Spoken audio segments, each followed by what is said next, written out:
네, 뉴욕 증시 파월 때리기에 셀 아메리카 오늘 급락 마감했습니다. 뉴욕 증시에 대한 분석 이항영 위원님과 함께합니다. 안녕하십니까? 네, 안녕하세요. 네, 오늘의 인사이트 열어보겠습니다. 네, 뉴욕 증시는 급락했고요. 금은 사상 처음으로 3,400달러를 첫 돌파했습니다. 금 투자 아직 늦지 않았다. 여러분, 금 많이 가지고 계십니까? 월가이드 함께 하시는 분들은 어떤 형식으로도 가지고 계실 텐데 이제 뭐 비중 어떻게 좀 가져가야 될까요? 네, 맞습니다. 모든 금융시장의 가격이 자산 가치가 떨어지고 있는 게 추세가 국채까지도. 네. 전 세계의 공통적인 현상인데요.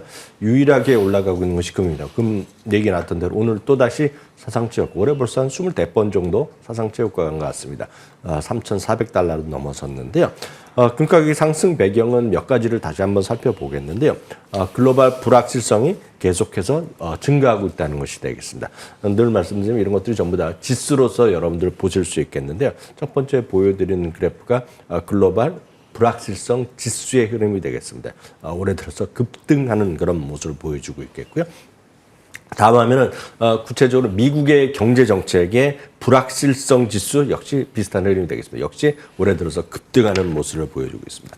역시 가장 중요한 것은 트럼프 대통령과 파월의 지금 전면전도 마찬가지 아닙니까? 물가가 올라가서 금리를 내리면 안 된다는 사람들은 반면에 빨리 금리를 내리라 하면서 오늘도 뭐 루저라고 얘기하면서 상당히 비판하고 또 해고하고 싶은데 방법이 없으니까 머리 아픈 그런 상황인데요. 여하튼 1년과 5년의 기대 인플레이션은 급등하는 모습을 보여주고 있습니다. 이런 상태에서 금리를 함부로 내릴 수도 없는 것이 금융당국의 입장이라고 저는 생각을 하고 있겠고요. 반면에 또 달러 가격은 또 지금 3년 만에 최저 수준까지 떨어지고 있습니다. 달러가 내려가는 것은 미국의 기업의 이익의 증가 요인이기 때문에 한편에서는 좋지만 너무 또 떨어졌다라는 시각이 분명히 있습니다. 한편 달러에 대해서는 방향성에 대한 논란이 많은데 어떤 달러가 내려가는 것 역시 반대편에 있는 금의 가치를 상승시키는 그런 흐름이 되겠습니다. 반면에 월가의 시각은 여전히 극과 극이 되겠습니다. 골드만삭스는 3,700달러를 얘기하고 있겠고요. UBS도 3,500까지 올려놨습니다. 뱅크 오브 아메리카는 3,550달러. 반면에 JP모건 같은 경우는 2,600을 얘기하고 있겠고요. 너무 비싸다는 얘기도 많이 하고 있습니다.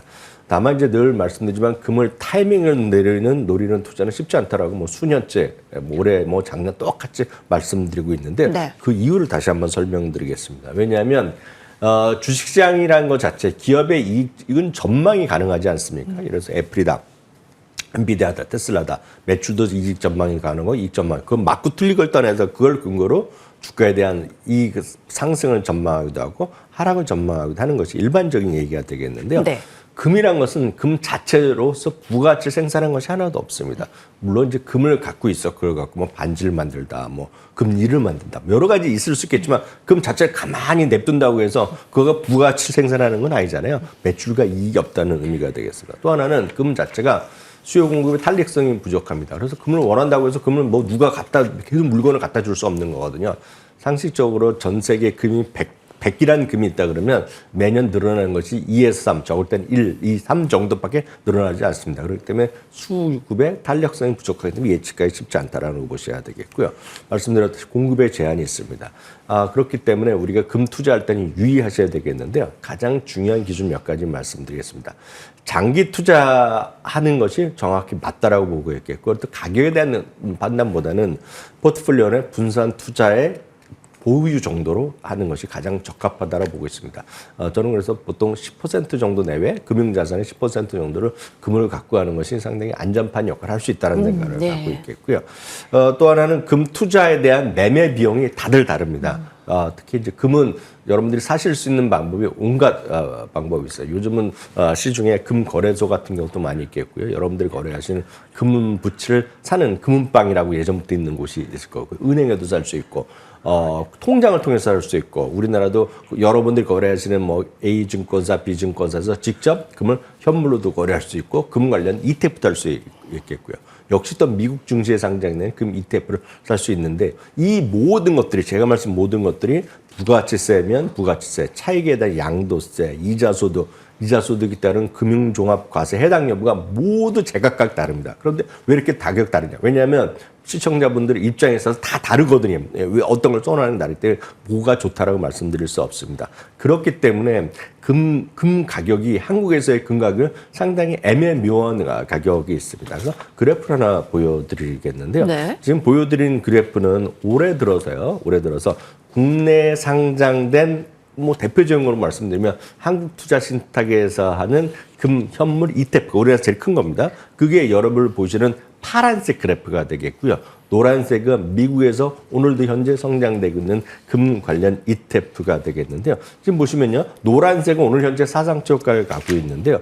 어저께 시세인데 보면 우리나라 금 관련 현물 ETF, 우리나라 제일 큰 ETF입니다. 이거는 지난 2월의 고점을 아직까지 가지 못하고 있습니다. 네. 이게 상당히 애매한 것이 이게 바로 흔히들 얘기하는 김치 프리미엄이라 해서 우리나라가 한국 글로벌 시세보다 뭐 한때는 보통 7% 정도 비싸고 이 당시에는 15% 정도 비쌌던 거거든요. 그렇기 때문에 이 가격이 아직도 가지 못했습니다. 반면에 금도 우리나라에서도 금 통장으로 하는 것은 정확하게 시세를 쫓아가겠지만 이게 다 말씀드렸던 가격에 대한 매매 비용 세금이 들기 때문에 오롯이 선택은 여러분들이 하셔야 되겠습니다. 다만 기본적으로 말씀드리는 것은 정확하게 금은 시세를 쫓아가는 것은 말씀드렸다시피 미국에서 거래되는 금 ETF 그리고 국내에서는 몇몇 은행에서 하고 있는 금통장, 금통장의 금 가격은 런던 시세를 그대로 쫓아가기 때문에 그 정도가 가장 정확하게 쫓아가는 거다라는 정도까지만 제가 조언을 드릴 수 있겠습니다. 그렇군요.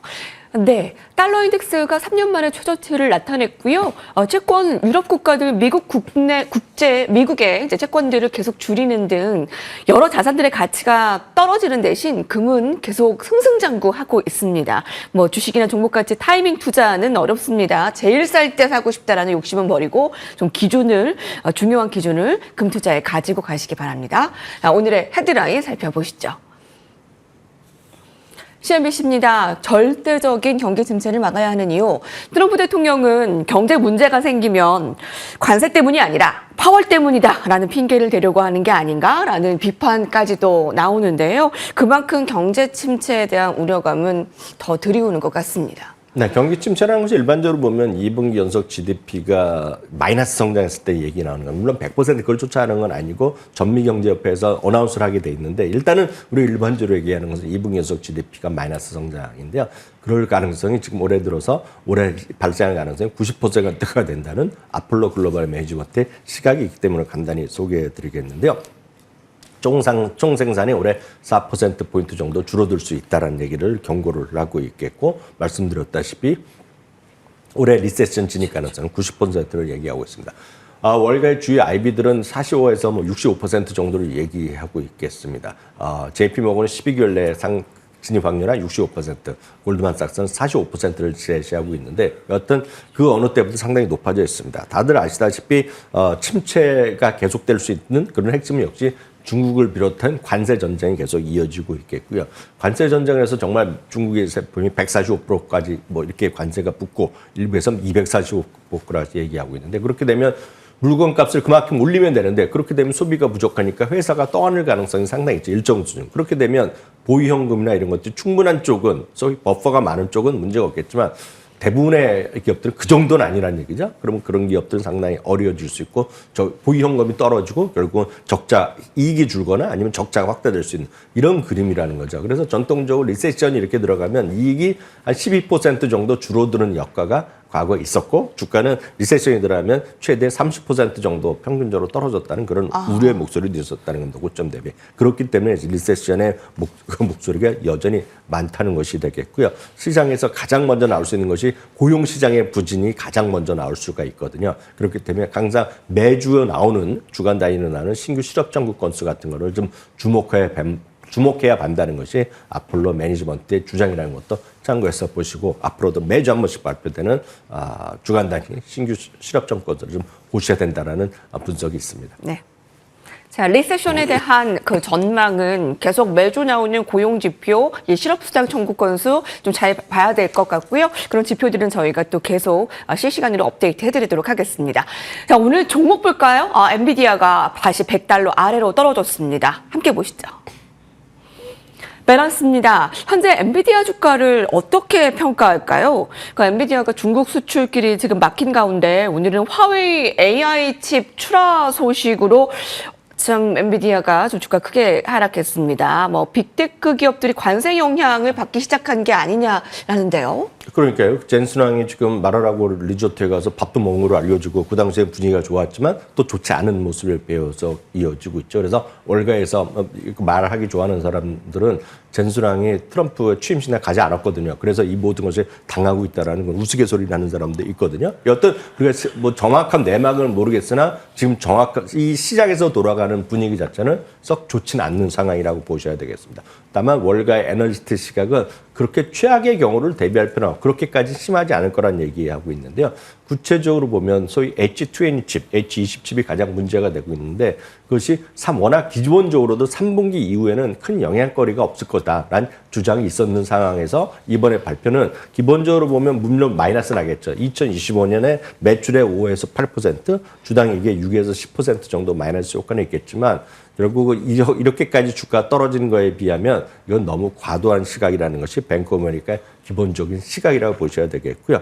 모건 슬레이드가 바로 말씀드렸다시피 블랙에 대한 수요가 워낙 탄탄하고 기대하는 수요가 워낙 많기 때문에 중국에서 문제가 있더라도 장기적으로 보면 이 회사의 가치에는 전혀 문제가 없다는 그런 시각도 있다라고 보셔야 되겠습니다. 다만 전반적으로 보면 최근에 분위기 자체가 워낙 매그7뿐만 아니라 중국과의 전쟁 그리고 관세 전쟁에 지금 결과가 나오지 않고 있지 않습니까? 네. 다들 아시다시피 빨리 해결해지길 원하는데 트럼프의 생각과 달리 되지 않고 있죠. 혹시 기억하시는지 모르겠지만 트럼프 대통령이 취임하기 전부터 그리고 선거 전 때부터 자기가 대통령이 되면 24시간 안에 우크라이나 전쟁 끝난다 그랬잖아요.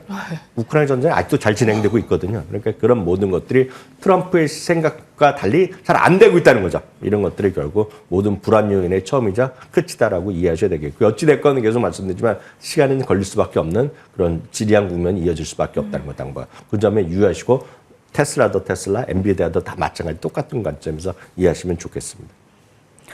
네, 미중 무역 전쟁이 해결되고 있지 않은 가운데 긴장하고 있는 건 기업들입니다. 자, 오늘의 마지막 헤드라인 살펴보시죠. 주목할 만한 테크주 15선. 아니, 시장이 지금 필요로 하고 있는 건 지금 지지부진한 이런 주가, 이래 좀 시간을 좀 필요로 할 것 같은데, 주목할 만한 테크주 15선이라니요? 오늘 많은 종목들이 빠지긴 했는데. 네, 맞습니다. 이런 접근이 계속 필요하다라고 보셔야 되겠습니다. 왜냐하면 시장은 뭐 떨어지면 같이 다 떨어지는 건 불가피한데요. 올라갈 때 보면 이렇게 좀 버티거나 이런 것들을 보면 앞으로 스타들 관점에서 이렇게 좀 종목에 대한 제시가 하루가 멀다 이런 것들이 많이 나오고 있습니다. 오늘 같은 경우에 마켓워치에서 주목하는 15개 종목을 선택했는데요. 아주 흥미롭습니다. 목표 주가의 계류율이 35% 이상, 그러니까 목표 주가까지 갈 수 있는 여력이 많다는 것이 되겠고요. 매수 기관의 비중이 75%, 이렇게 10개 중에 7명 이상은, 10명 중에 7명 이상은 매수 의견을 갖고 있는 그런 종목들을 한 15개 종목을 했는데요. 그중에서 대표적인 여러분들도 좀 스타디해 보실 만한 것들을 뽑아보면 마이크론 테크놀로지가 여기 들어가겠고요. 세일즈포스닷컴도 여기 포함됩니다. 그리고 올해 들어서 제일 많이 올라갔다가 지금 보면 거의 고점 대비 한 35% 떨어진 것이 바로 메타 플랫폼스가 되겠고요. 그 밖에 워크데이라든가 서비스나우 그런 것들 그리고 알파벳까지가 여기에 마켓워치의 그런 선정 기준 두 가지 선정 기준에 포함된 부합된 종목이라고 참고하시면 좋겠습니다. 이학용 위원님과 함께했습니다. 감사합니다.